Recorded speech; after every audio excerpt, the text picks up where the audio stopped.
To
say it was a stretch is like an understatement. The mission that they had in front of them was an almost impossible task. We had it pretty rough. We got sent in with no air support, no backup. We would go out with one squad of 14 guys, hundreds of miles into Taliban-held territory with no air support, nothing. And it was pretty rough. I mean, yeah, we were set up to fail, almost. Things like that make it very difficult when you have, wounded or dying on the battlefield and you can't get them out of there. It was always ironic that our battalion's motto was ready for anything, yielding to none. And a lot of us would say we're ready for anything, counting on nothing. We had a lot of guys die. My squad alone of like 14 guys had like 12 Purple Hearts, Survival is different for everyone. Just coming home is the first survival, and then living after that is the second survival, and living a fulfilling life. That's the struggle that I have, is watching these young men that had these challenges after coming home. Since returning from Afghanistan in 2008, members of one battalion of the United States Marine Corps have died by suicide at a rate 4 times that of all young male veterans, and 14 times that of the national average. Few are even aware of the epidemic, and those who are all too familiar with its effects are forced to live under its shadow every day. For them, only one question matters. How can it be stopped? I wish I had the magic formula and I could tell you how we could solve this. I really do, but I don't know what the answer is. I have no hope in life. I think about suicide every day. I don't enjoy really anything anymore. That's very negative stuff. You sure you want to hear it?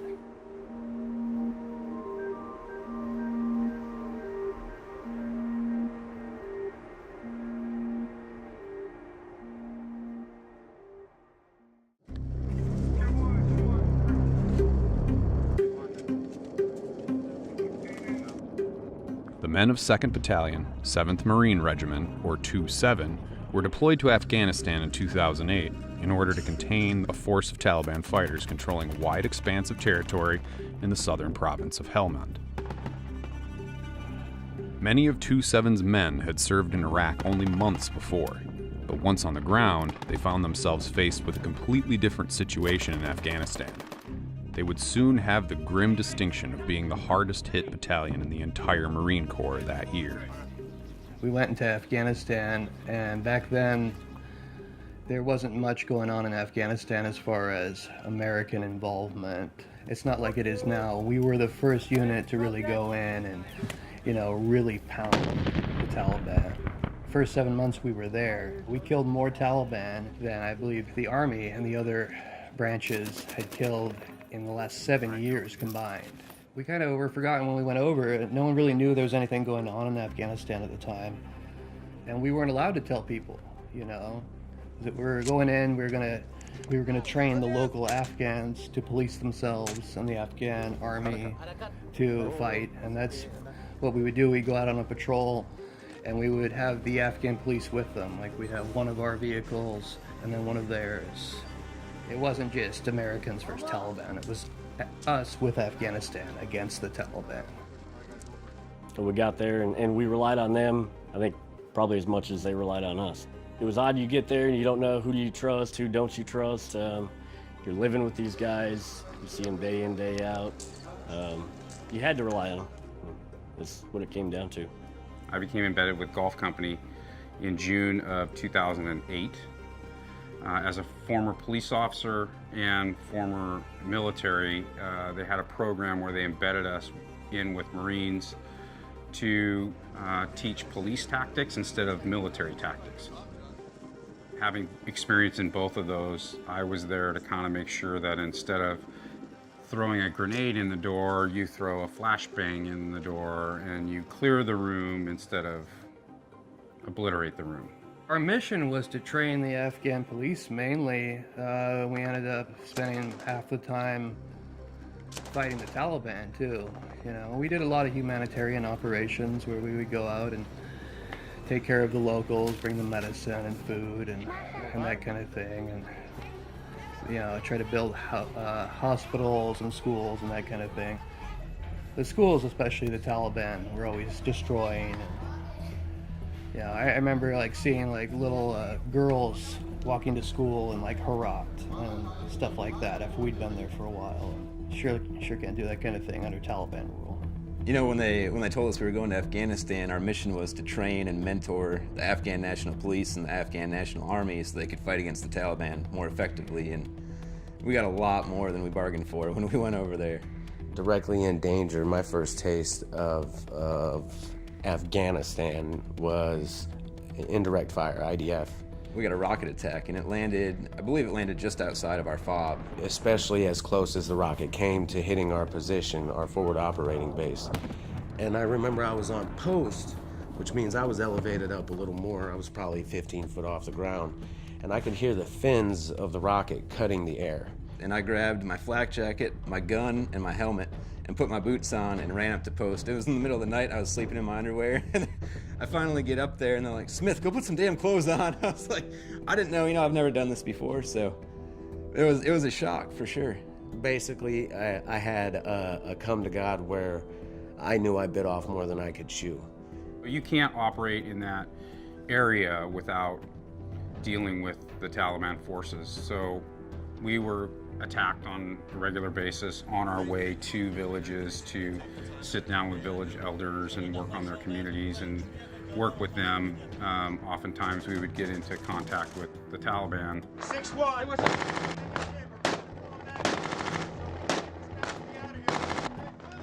Which then you change hats from a policing mission to now you're a military operation and you're all alone out there with little to no support. Throughout most of their tour in Afghanistan, the Marines of 2-7 were stationed in forward operating bases deep in enemy territory. It was a place where air cover was sparse and enemy forces consistently outnumbered U.S. troops. I think on that deployment, I got maybe 4.5 hours of sleep a day. And you get 2 hours here, an hour there, and then another hour somewhere else. You know, it's a little more intense when sometimes it seemed like there could be hundreds of people that were fighting us at a time, and there'd be only, like 20 guys of us, and then you're waiting for like 20 more guys to back you up. I mean, outmanned is an understatement. We had, at best, 16, 19 to 22-year-old, maybe, there might have been a handful of people older than that, but it was one or two.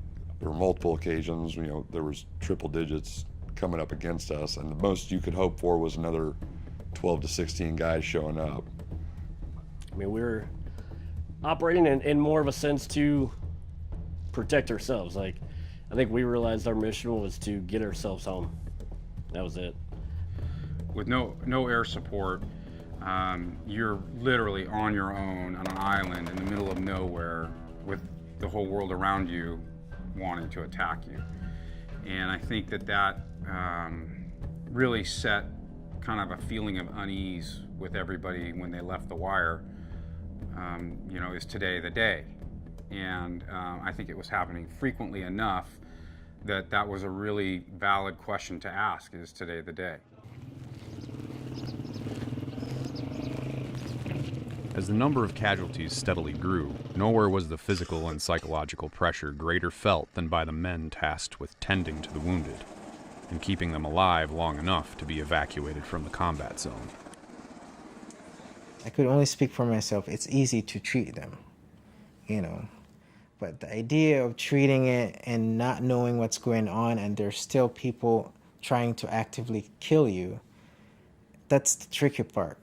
But I remember one particular, we were going to a village to check on some other people we had treated, and then we were walking, we already dismounted, we were walking towards the town, and then we hear this explosion, and then we turn around, and then I see a vehicle that was just flipped on its side. So I got out, I got my med bag, I ran up, they had already pulled the guy out. It was a local national. His left arm was completely, pretty much from here, was just like skinless. Like it was completely degloved. He had a piece of shrapnel, a piece of metal through his bicep about that big. I noticed on the left temple, piece like this bulging matter. And then I realized, like, shit, this guy's brain is now coming out of his head. It's hard to talk to about Afghanistan because this is when I actually, they trained me well. And sometimes, no matter how much training you have, you cannot save them. And I really took that, it really hurt me really bad. Unfortunately, triage, I called it off. I was like, yeah, he's gonna die. And I don't want to take away from another guy that may have just got like shot in the leg, but he'll live. And well, he ends up bleeding out and dying because my guy gets picked up first, but my guy ends up dying anyways. I would use the analogy of like every time one of my Marines gets hurt, a little part of me just goes away. And when you're that small too, units, everybody knows each other, so it's just harder for like everybody to deal with. When, like, not to be, rude, but like there's guys who die and you'd hear about it, but like, oh, I don't know him. But when it's guys who you're living with all day, every day, where you're like a family when you're living with each other all day, every day. Whether you like each other or not, you're a family, just like a family. So it's hard to deal with. It was scary, but this is what we were trained for. This is what we signed up for. I mean, everyone that was there enlisted in a time of war. They knew what they were getting themselves into. They chose Marine Corps infantry, and I mean, it's what we all signed up for. So we made the best of it. I grew up in a small town, so it was in my mind that I wanted to go to college, or at least be able to pay for college if I wanted to. My family wasn't able to do that for me, so it was up to me to do it. You don't just join the Marine Corps infantry in a time of war not knowing that you're going to see something. You may not know what it is, you may be naive, but you're going to see something. I want to say at one time I heard it was 150 wounded and 21 KIA. 3 of them were in my vehicle when I got blown up. I was the only survivor. It was towards the end of the deployment. We had been extended twice. We were supposed to leave a month prior to when we did, and then we got extended again. It's one of the last patrols that ever happened, and the Army National Guard was relieving us from our base, and we're taking it over, and we were doing a night patrol, showing them the area and getting them used to it. It was late in the deployment. I thought it was stupid. I thought it was unnecessary, and I really thought it was stupid that we were using a road we never approached. It was just common sense. The road's the most likely place there's going to be an IED. And coming back, we hit a really, really big IED, like 100 pounds of explosive, you know. When it blew up, I remember distinctly my spine, it's a weird feeling that hearing the explosion, because, you know, it's my job. When I hear something like that, initially I would think, how many of my Marines has died? So we hit that IED, and I got blown out of my turret, like, I would say about 60 to 80 yards away. Some of the guys said it was more like 100, I don't know. I went way up and then way down, and I landed on my legs. I was like, all right, I'm not even gonna think about it, just got hit. So immediately tried to like get over to the guy over there, but I like stopped and like looked at him, and his whole body was on fire and his face had started melting. And I saw that and I was like, well, he's done. And right around that time, I saw some movement up on the top of the hill. And I remember I was kind of embarrassed by it. I couldn't yell, my throat was burned, so I was like, I just need to make a really loud noise. I don't want to like scream or anything, I don't want to be that guy, but I just made whatever noise I could, and then they saw me. And as we're dragging, Chris, the truck was exploding continually from the IED going off. This is a Mark 19 truck, a 40 millimeter grenade launcher truck. So there's hundreds of these rounds still in the truck that's burning, and they're cooking off, grenades exploding one by one. There was also a couple of rockets stored in above the back seats of the truck. And one or both of those cooked off, and it flattened all three of us. Myself, Ramirez, and Bride, again. Cheney took like severe shrapnel for it. He never got written up for a Purple Heart or anything for that. No awards or anything. No one that night got any awards. All of these incredible things that these guys did out there, and then they got no recognition for them.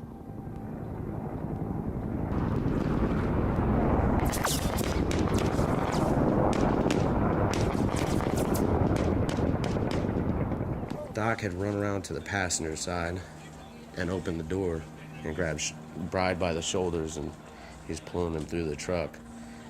And I remember grabbing Bride's legs to help put him into the truck. And just the way they moved in my hands instantly made me sick. Like, I had to stop myself from throwing up. And he, you know, screaming in pain, obviously, because his legs were shattered. But we loaded him into the truck, and we boogied it back to the fob as quickly as we could, and we got him out of there. I went and sat against the HESCO barriers, and I think I sat there for probably the better part of 2-3 hours and just wept. I guess I needed to let everything go so I could continue to function. And that was so close to the end of the deployment. I guess it was that much harder to deal with. I can't say that I probably have completely dealt with it, even to this day. I got to FRA, and then I woke up in San Antonio. I was in a coma for like a month. And I spent about 4 years at the hospital there in Texas. For a long time, they tried to salvage my legs. They had them all pinned together. And the left one failed first, and they amputated that after 2 years. And the other one, I actually had it amputated in Oregon. They tried to keep it for a long time, but it just didn't work. The braces were bad, and it was just too painful. I only had this one amputated. It was 2015. Yeah, I had a really hard time in college. I only took, I think, like a week and a half off from school for the surgery, and I immediately went back to school, you know, which is very awkward because I was walking one day and had one leg, and all the students were like, wait, last week you had a leg, and now you're in a wheelchair with no legs. Although over a decade had passed, the relationships between many of the men of 2-7 had remained as strong as the memories of the experience that bonded them together. I mean, I've spoken to World War II veterans and Vietnam veterans who still talk about the guy who was by their side 40 years ago, 30 years ago, 50 years ago, as if they're still best friends, and they may not have seen each other in decades. And I don't think you experience that in any other type of life environment. So what Bride's doing here is spectacular. When he extended the invitation, you know, it was without question I'd be here. These are like this is like an amusement park game here. For Christopher James Bride, the focus is now on communal healing and support through the events that he organizes. Well, basically this is a little reunion and fishing derby for the guys. So we've been kind of doing these little reunions on our own for a while, and we just started doing it out of pocket, you know, made networks with people who also did the same thing, and did research. You know, I mean, it's not that expensive to go up to Lost Lake and catch a bunch of trout. You just need to figure out how to do it and all the stuff in between. Like, I hung the division flag outside, which I think probably brings up some pride, you know, being part of 1st Marine Division and 2-7. And if you saw, we have that harpoon with our 2-7 guidon flag on it. Yeah, everyone likes that, partially because it's on a harpoon instead of a normal stick. So. No one better for a Marine to turn to than a Marine that he served with. For, you know, not just mental support, physical support, whatever it may be. Jordan, everyone's gonna do it. But you go first. Be the first one. You lick it. You know what that looks like? That dude looks a lot like, when it was swimming, it looks like the How to Train My Dragon. Yeah, it did. In ways, Chris has treated many of these guys better than their own family does. Which is sad to say, but it's true. And it just speaks to just what kind of person he is. I have nothing but respect for that man. Obviously, no legs can't stop him. He's insane. Not in a bad way, but he's everything every Marine wish he could be, with legs, and he does it without them. He doesn't let anything slow him down. It's amazing. Bride, guys with legs don't do a quarter of the stuff that he does, and I don't do the stuff that he does. Guy's an animal. He doesn't let anything slow him down. He sees the struggle. He's seen it widespread. He's doing something about it. And that's why I love these things, because you get to talk to people that have been there, they've experienced it, they know where you're coming from. I remember that. It was that Wheeler kid. He brought that girl back to the barracks, and no one ever talked to him. And then all of a sudden, he had a girl there.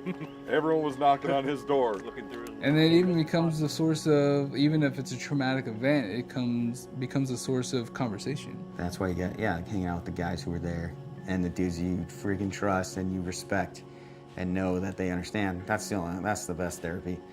So it's not like you just spilling yourself to a counselor where you're just sitting there, you know, kind of depressed, and they're just listening like, And no, you have someone actually engaging you. It's like, oh yeah, I was there. I remember that. This happened. And yeah, it's very hard when you got tons and tons in common with someone and it's all negative. You know, you have lots to talk about, but it's not stuff that makes you happy. And then, you get to the points where you're kind of both like shit, and then you have the feelings, but then you're both having them, and you can both kind of work each other through it. One of the events we did in Texas, I definitely noticed it got a little negative, and then the whole party was kind of ruined, so I try to kind of steer it a little bit, or, actually say that maybe we should change the subject, I'm a genuine person. I want things to stay genuine. I don't like to manipulate people. I don't want them to feel manipulated. So it's kind of what everyone wants at the same time. We just fished Lost Lake, Slop County, about an hour and a half up the road in the mountains. Tomorrow we're going to go deep sea fishing, Rockaway Beach, Oregon, mostly for rockfish and lingcod, and we get lucky, we'll get a salmon or halibut or something like that.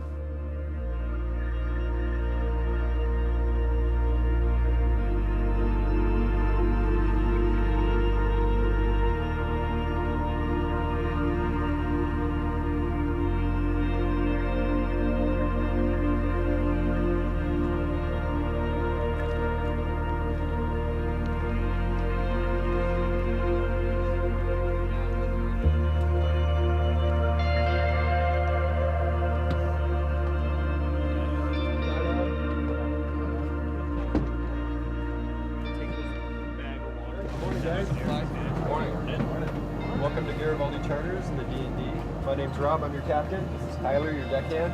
We have a life raft up on top. Anything happens, that'll pop loose and inflate. Everybody help each other on board. The Coast Guard will take care of us.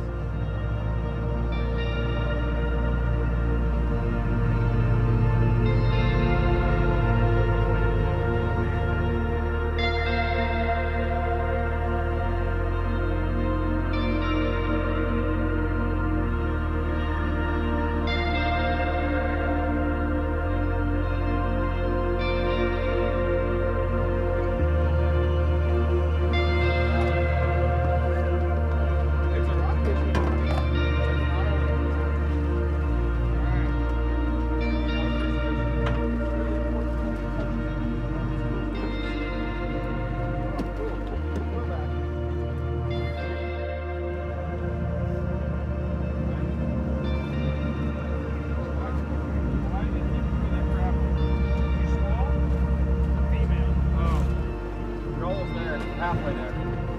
Only 200 more feet to go. There's the halfway knot. Nice. You're doing great.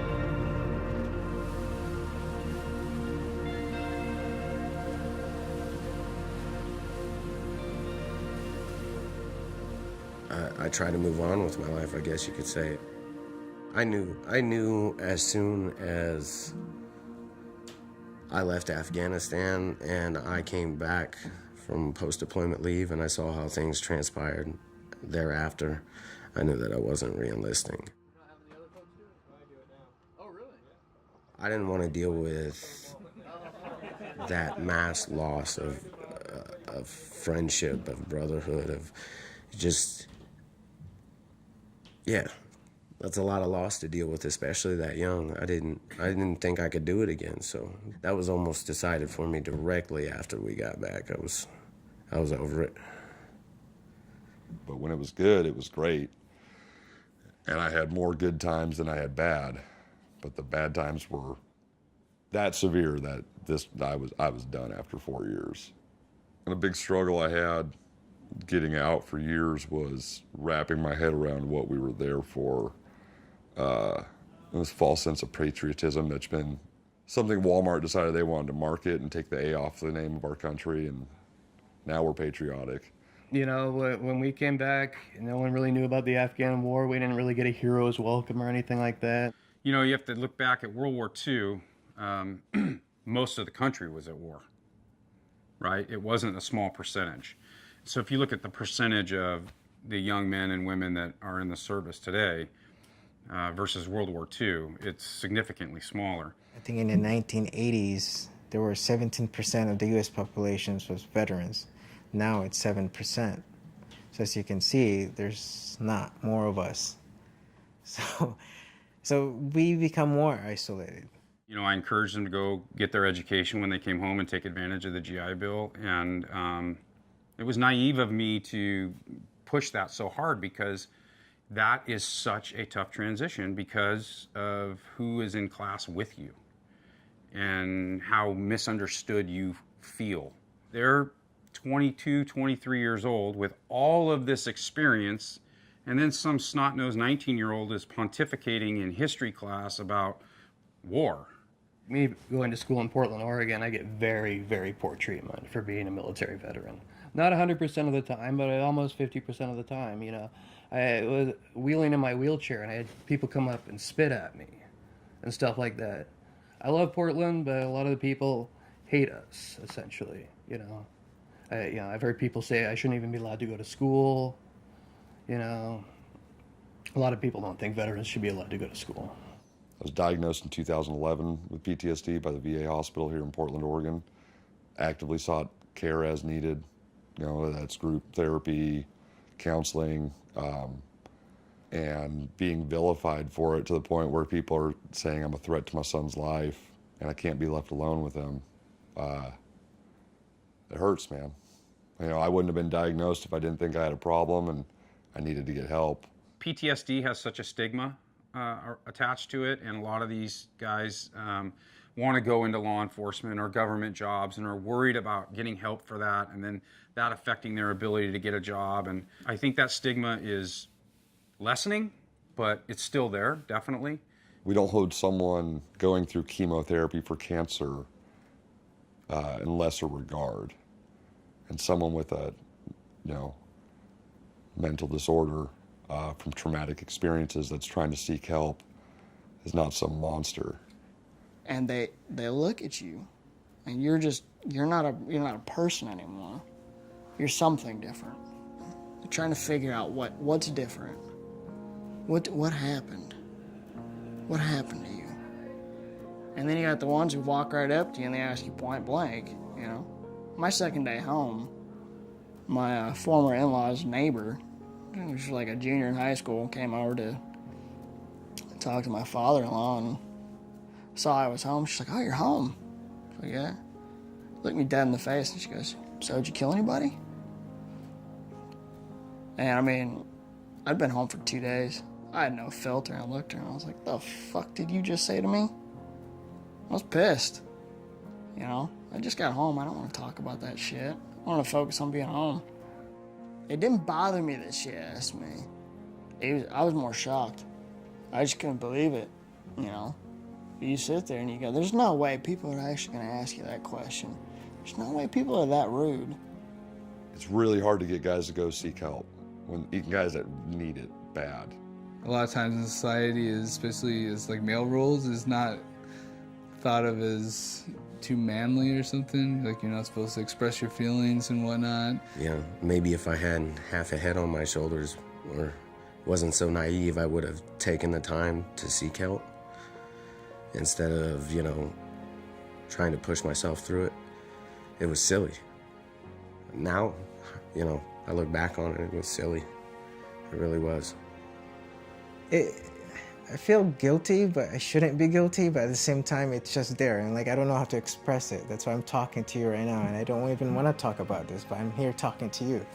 I really don't understand. I think that's the biggest thing I've struggled with a lot after even getting out. Because, it's like the what if. All right, well, what if I had that bird coming in? Like, what if, maybe he would have lived? It's terrible. But, it's war. I understand how this was going to be. And I can't stop it. And that's the worst thing ever. It's like, okay, you did that, just move on. And people tell you, move on, move on, move on. I can't. I don't know how, I don't know why, but I'm learning. And I'm progressing slowly. But they want to do it, they want me to go faster. I'm like, there's no fast. I'm sorry, but I worked so hard, I tried so hard, there's no way I could just, run a sprint. I have to crawl and walk and so forth and so on.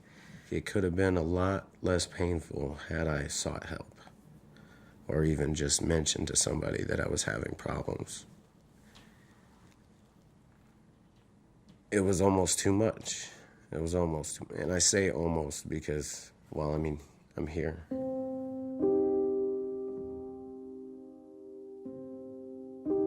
While the veterans of 2-7 have all grappled with the challenges of returning to a very different world from the one they experienced together overseas, one issue haunts them more than anything else: the growing shadow of suicide. We have a really bad suicide problem. We have the highest suicide rate of any unit in the military. We lost way more guys from suicide than we did in Afghanistan. But, I think that's part of the suicide thing is, a lot of these guys did these very heroic things and no one treats them with any respect. Partially because they didn't get recognized by the military or the government, I have no answers for you. I am so baffled and so frustrated and so saddened. And when we keep hearing about more and more of them taking their own lives, I don't know the answer. I had a friend call one time, in the middle of the night, and, I was tired from school, and I had to get up at morning, and I didn't answer. The next day I found out he killed himself. If any one of these guys called me at 2 in the morning and said, I need help, I'd be on a plane and I'd help them. There's a true love for one another that no one wants to see bad things happen. I think that has affected me the most. I watched so many of my friends, so many guys that I knew, end it. They couldn't take it and they killed themselves.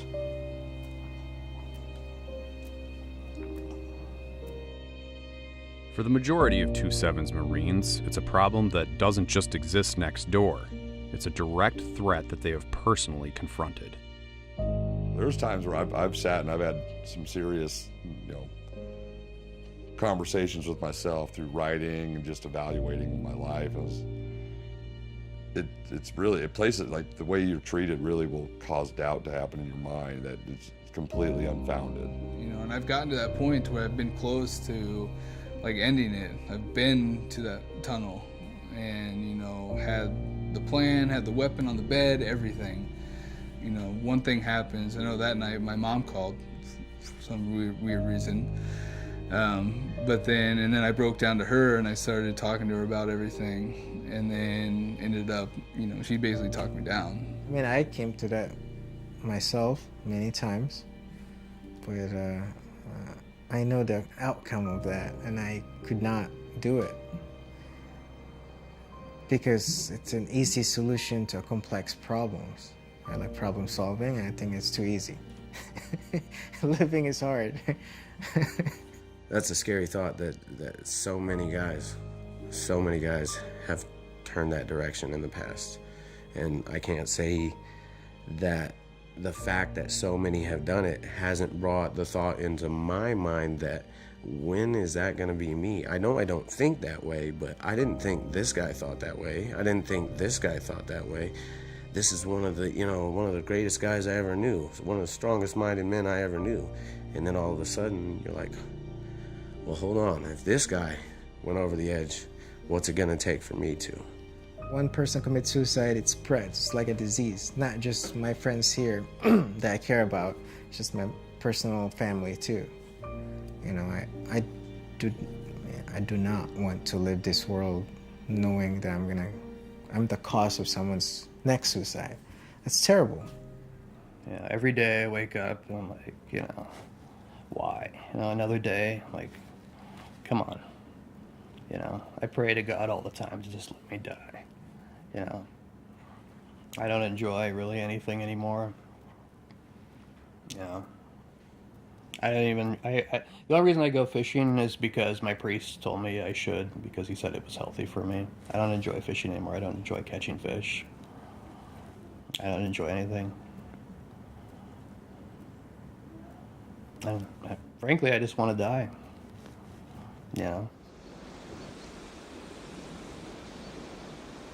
The only thing that keeps me going, the only reason I haven't committed suicide is, a couple of years ago especially, I was like, it's about time to kill yourself, I thought about it, but also I feel like you really can't do that if you can help another person, and that should be really the main point of life, is helping other people. So I was like, as long as I can keep helping people, then I shouldn't be killing myself, So that's the only thing that keeps me going. You can at least make other people's lives better. If there's nothing else you can do that.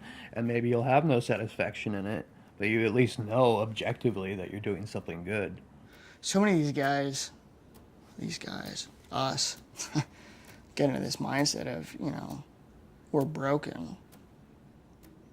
Everybody's better off without us because the way we react to things, we're aggressive. We go, and it hurts people. A lot of guys get in that mindset of, my family's better off without me. After that, I was like, I need to get help. And then I started seeing a counselor and, kind of helping me put everything in perspective, a different perspective. Because you get into a negative tunnel and, you kind of get to that blame.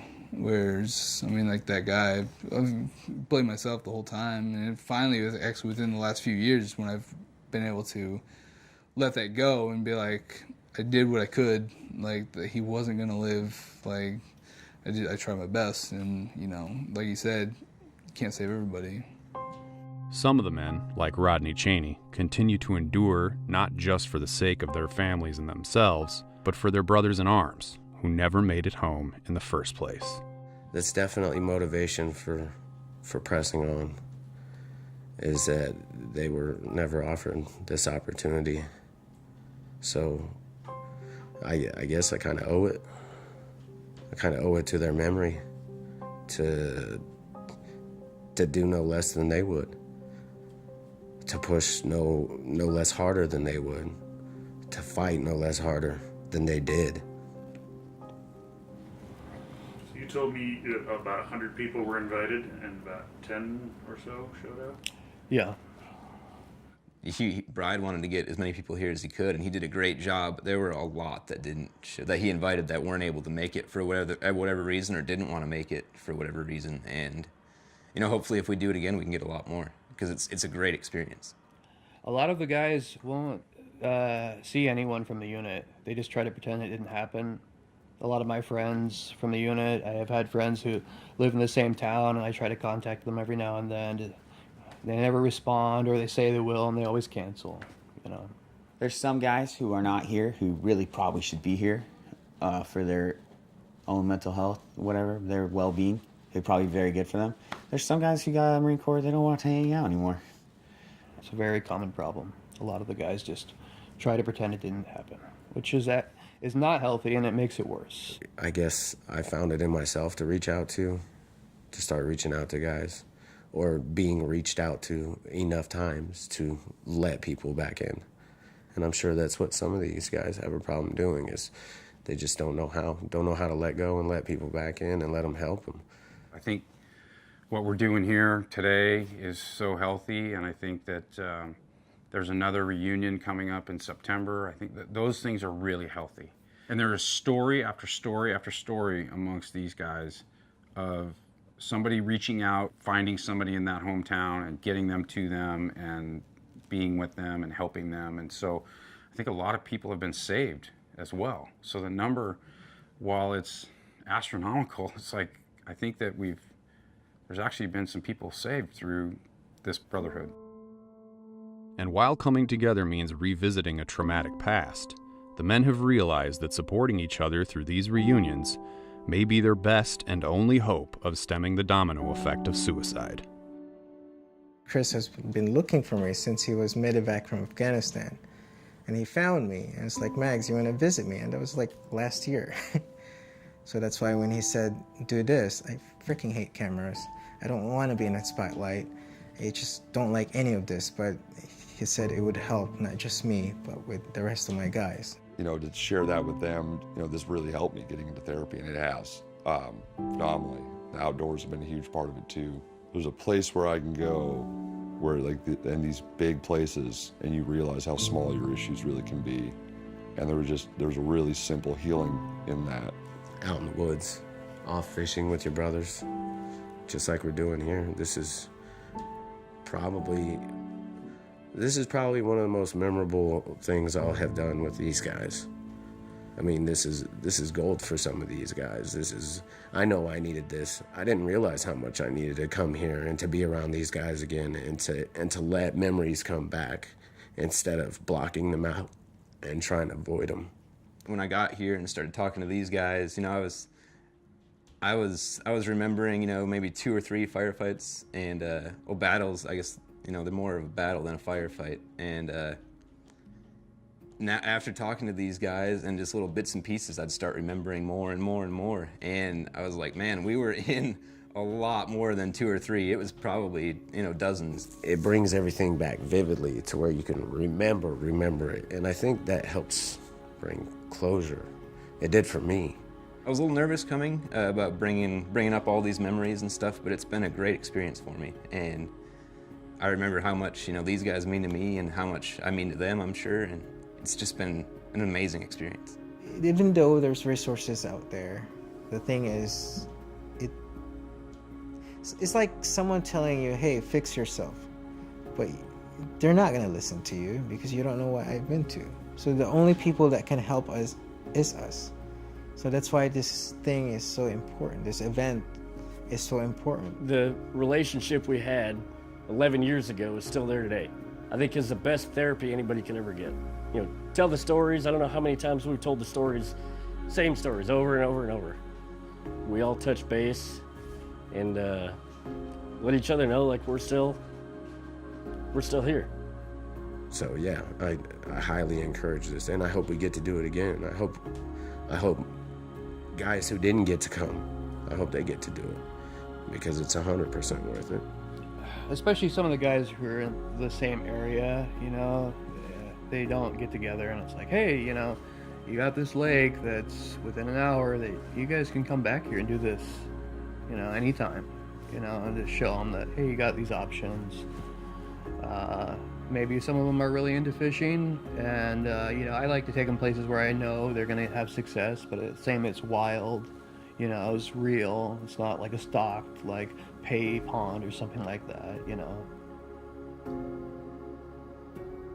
When I started taking painting, I did drawing before, and I found painting gave me something to do that I felt like I was doing something, you know, and I saw some help in it for me, and that's why I started pursuing a master's in art therapy.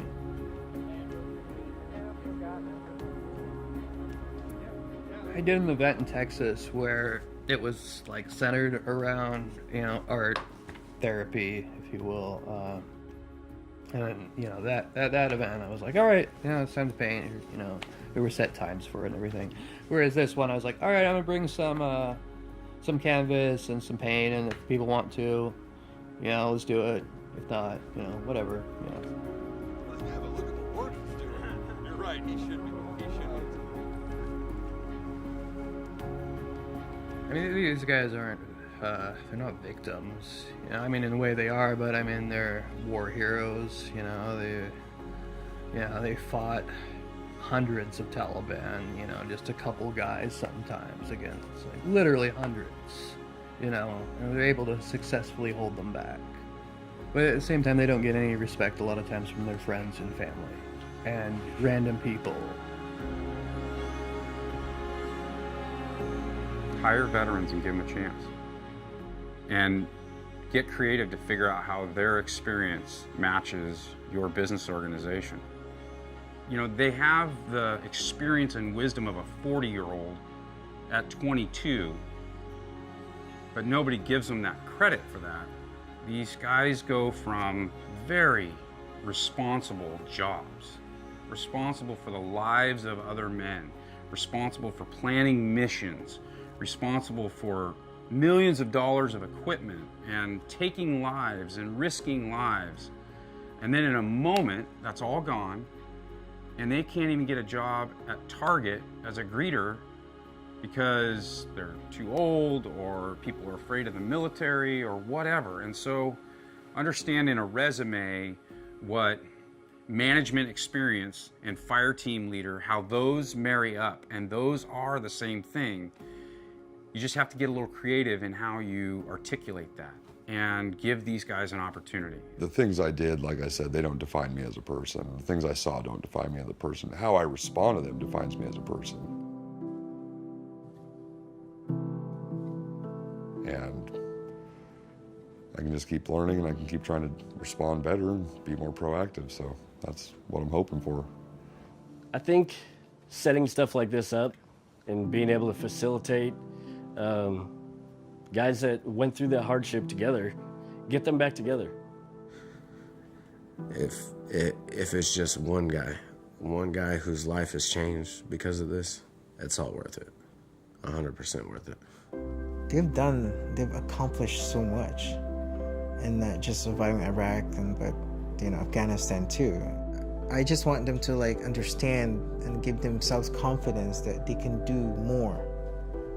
You know, they could own the world if they really want to, because I know how capable they are, because I care for them, you know. And I really want them to understand that, because they can't. Go try and do something. At least find something that you want to do. But yeah, you can't live in that past forever. I mean, paint, sculpt, do music. I mean, there are so many options. I mean, woodworking, make something.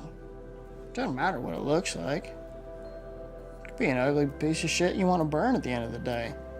But you put your time and your energy into it. You've accomplished something. You took this piece of wood and you made it look like this now.